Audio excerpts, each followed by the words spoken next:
अस्सलामुअलैकुम जी बच्चों। आज हम नेक्स्ट टॉपिक आपका जो स्टार्ट करेंगे वो हमारा next topic chapter number 3 first year का एसटीबी का कोर्स है। एटॉमिक स्ट्रक्चर आप पढ़ रहे हैं। बहुत अहम टॉपिक है, छोटा सा टॉपिक भी, ये भी छोटा सा ही है, कोई बड़ा नहीं है, पर बहुत बेसिक टॉपिक है, बहुत इम्पोर्टेंट टॉपिक है। और वो है स्पेक्ट्रोस्कोपी का स्टार्टिंग टॉपिक। पहले स्पेक्ट्रोस्कोपी क्या है इसको हम समझेंगे, और इसका बेस जो है वो प्लांक्स क्वांटम थ्योरी पर है। लाइट क्या है, लाइट की प्रॉपर्टीज़ क्या हैं, लाइट का एटम से क्या ताल्लुक है, एटॉमिक स्ट्रक्चर से लाइट का क्या कंसर्न है, यहीं से आप शुरू करेंगे। तो हम शुरुआत करते हैं, और ये समझे मॉडर्न केमिस्ट्री की बुनियाद यहाँ से, ये इसी से ही, यानी कि हम स्पेक्ट्रोस्कोपी से ही इलेक्ट्रॉनिक स्ट्रक्चर को, एटॉमिक स्ट्रक्चर को बहुत अच्छे तरीके से समझ सकते हैं। तो हम शुरुआत करते हैं अपने टॉपिक से, स्पेक्ट्रोस्कोपी। स्पेक्ट्रोस्कोपी असल में क्या है? ये केमिस्ट्री की ब्रांच नहीं है। फिजिक्स में भी आप इसको पढ़ते हैं, आप इसको केमिस्ट्री में भी पढ़ते हैं, आप इसको बायो में भी पढ़ते हैं। यानी it is branch branch of science. ये साइंस की ब्रांच है इन विच के, जिसमें हम क्या करते हैं, इन विच वी स्टडी, हम स्टडी करते हैं किसको, एटॉमिक एटॉमिक और इलेक्ट्रॉनिक, खास तौर पर इलेक्ट्रॉनों की जो स्ट्रक्चर है, एटॉमिक और इलेक्ट्रॉनिक स्ट्रक्चर को स्टडी करते हैं ऑफ एटम्स यूजिंग कौन सी, कुछ वेव्स होती हैं, इलेक्ट्रोमैग्नेटिक रेडिएशंस को यूज करके हम क्या करते हैं, एटॉमिक स्ट्रक्चर को स्टडी करते हैं। तो इस साइंस की ब्रांच को आप क्या कहते हैं, स्पेक्ट्रोस्कोपी कहते हैं। ठीक है, स्पेक्ट्रा लाइट की पट्टी को कहा जाता है, डिफरेंट कलर्स के होते हैं, स्कोप में से निकला है, और इसको कहते हैं टू स्टडी, टू ड्रॉ कह सकते हैं। यानी यूज क्या करते हैं, स्पेक्ट्रोफोटोमीटर या स्पेक्ट्रोमीटर भी आप इसको कह सकते हैं। Spectrometer is used to study the atomic structure या एटॉमिक और इलेक्ट्रॉनिक स्ट्रक्चर। ये वाहिद डिवाइस है use to study the atomic और electronic structure using electromagnetic radiation. अब आते हैं प्रिंसिपल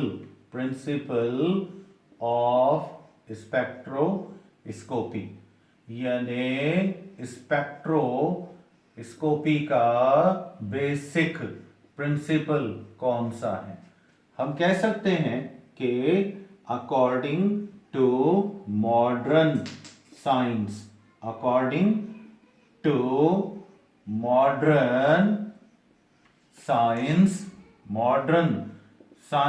के मुताबिक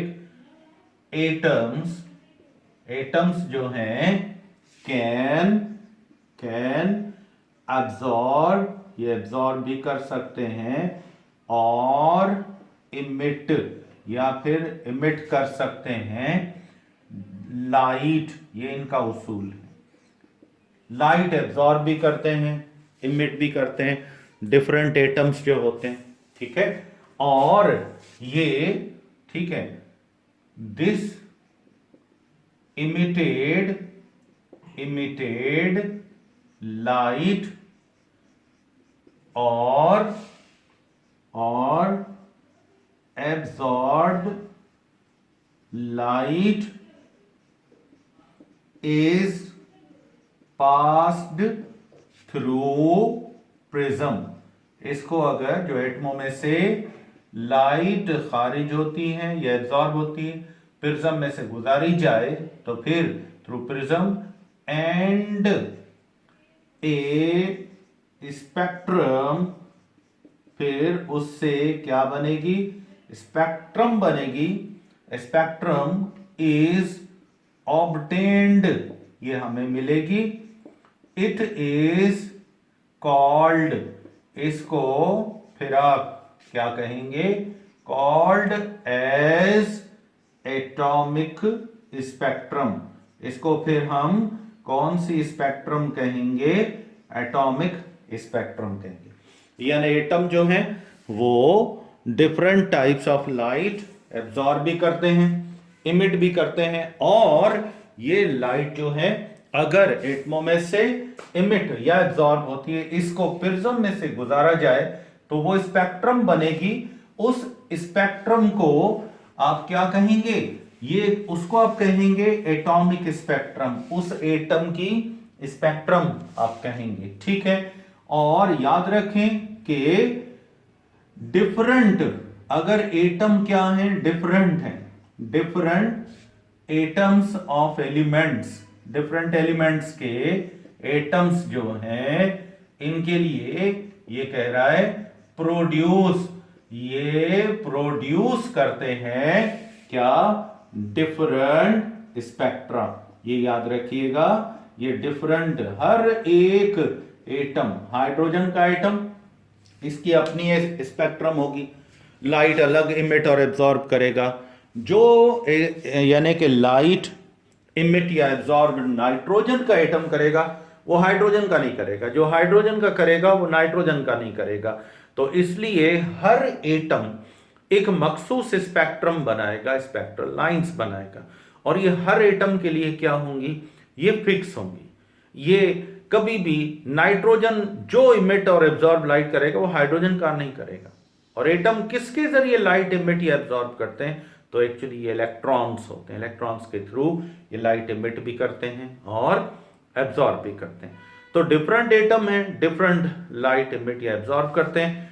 अब इन्हीं से फिर इनकी स्पेक्ट्रम से हमें पता चलता है कि ये एटम कौन सा है, और ये कौन बताता है हमें एक डिवाइस होती है स्पेक्ट्रोफोटोमीटर, उन एटमों की लाइट जो उन्होंने इलेक्ट्रॉन्स के जरिए, एटम लाइट इमिट भी करते हैं, एब्जॉर्ब भी करते हैं, इसी को उसमें से स्पेक्ट्रोफोटोमीटर में से या सिंपल प्रिज्म में से पास किया जाता है, स्पेक्ट्रम बनती है, उसको एटॉमिक स्पेक्ट्रम कहते हैं। ये समझे इनका आइडेंटिटी कार्ड है, इनका फिंगरप्रिंट है। जैसे हर इंसान का अपना फिंगरप्रिंट अलग है, कोई भी दो इंसानों का, डिफरेंट इंसानों का फिंगरप्रिंट सेम नहीं होगा, इवन ट्विन्स क्यों ना हो। तो इसलिए एटमों का आइडेंटिटी कार्ड CNIC या फिंगरप्रिंट क्या है, वो इनका स्पेक्ट्रम है। स्पेक्ट्रम से आप पहचान सकते हैं कौन सा एटम है। आपसे ये भी सवाल दिलचस्प पूछा जा सकता है, आप ये कैसे साबित करेंगे हाइड्रोजन नाइट्रोजन से अलग है, ऑक्सीजन क्लोरीन से अलग है। तो इसका आसान सिंपल सा जवाब है, उससे बनने वाली स्पेक्ट्रम, क्योंकि जो नाइट्रोजन स्पेक्ट्रम बनाएगा वो हाइड्रोजन नहीं बनाएगा। तो स्पेक्ट्रोस्कोपी इसी चीज को फॉलो करती है, ये इन्हीं के स्पेक्ट्रम को स्टडी करते हैं हम, फिर बताते हैं कि कौन सा एटम है और उसकी टाइप कौन सी है, किस टाइप का एटम बना है, स्पेक्ट्रम से पहचान की जाती है। तो स्पेक्ट्रोस्कोपी में यूज कौन सा करते हैं, कौन सी डिवाइस है जो एटॉमिक स्पेक्ट्रम को आइडेंटिफाई करती है, उसको स्टडी करती है, उसके बारे में हमें बताती है। यानी हम कह सकते हैं कि spectrophotometer, spectrophotometer is a device, ये एक डिवाइस है विच इज यूज होती है टू आइडेंटिफाई करने के लिए और स्टडी करने के लिए ऑफ स्पेक्ट्रल लाइंस, ये जो शुआएं खारिज होती है ना, किसमें से, एटमों में से, ठीक है, स्पेक्ट्रल लाइंस और स्पेक्ट्रा या जज़ब होती हैं, ये आपको स्पेक्ट्रोफोटोमीटर बताएगा, ठीक है। स्पेक्ट्रा इमिटेड और एब्जॉर्ब्ड इमिट हुई या फिर क्या हुई, एब्जॉर्ब हुई, किनके अंदर, बाय एटम्स। तो स्पेक्ट्रोस्कोपी में कौन सी डिवाइस यूज की जाएगी, स्पेक्ट्रोफोटोमीटर। और ये कौन सी रेडिएशंस को यूज करता है, इलेक्ट्रोमैग्नेटिक रेडिएशंस को स्पेक्ट्रोफोटोमीटर यूज करता है। यानी स्पेक्ट्रोफोटोमीटर यूजेस इलेक्ट्रोमैग्नेटिक रेडिएशंस। ये इलेक्ट्रोमैग्नेटिक रेडिएशंस को यूज करके हमें एटॉमिक स्पेक्ट्रम बताता, uses electromagnetic radiations to identify, to detect आप लिख सकते हैं, टू आइडेंटिफाई एटॉमिक स्ट्रक्चर, ठीक है, एटॉमिक और इलेक्ट्रॉनिक स्ट्रक्चर। एटॉमिक स्ट्रक्चर भी बता सकता है या फिर इलेक्ट्रॉनिक स्ट्रक्चर भी बता सकता है, ठीक है। अब आते हैं कि ये इलेक्ट्रोमैग्नेटिक रेडिएशंस क्या होती हैं। याद रखिएगा कि इलेक्ट्रोमैग्नेटिक रेडिएशंस जो हैं ये कौन सी हैं, रेडिएशंस आर दोज रेडिएशंस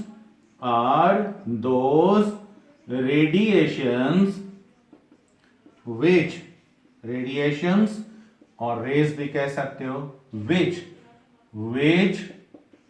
पजेज जो रखती हैं, यानी बोथ, कौन सी, both electric and magnetic properties.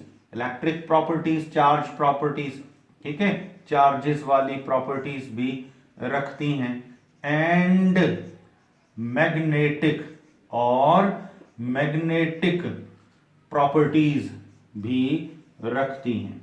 यानी इनको सिंपल वर्ड्स में आप कह सकते हैं कि इलेक्ट्रिक फील्ड और मैग्नेटिक फील्ड इनको अट्रैक्ट करता है, ठीक है, चाहे वो चार्जेस की फील्ड हो चाहे वो मैग्नेटिक फील्ड हो। तो ये था स्पेक्ट्रोस्कोपी के बारे में आपका सिंपल सा छोटा सा टॉपिक। अब हम नेक्स्ट जो लेक्चर करेंगे वो होगा प्लांक्स क्वांटम थ्योरी के बारे में। और प्लांक्स क्वांटम थ्योरी क्या बताती है हमें, एटॉमिक स्ट्रक्चर के बारे में क्या कहती है, एटॉमिक स्ट्रक्चर किस मतलब एटम से लाइट का क्या ताल्लुक है, प्लांक्स के नज़दीक एटम कैसे लाइट को एमिट या एब्जॉर्ब करते हैं। तो नेक्स्ट लेक्चर तक आप मुझे इजाज़त देंगे। थैंक यू एंड अल्लाह हाफिज़।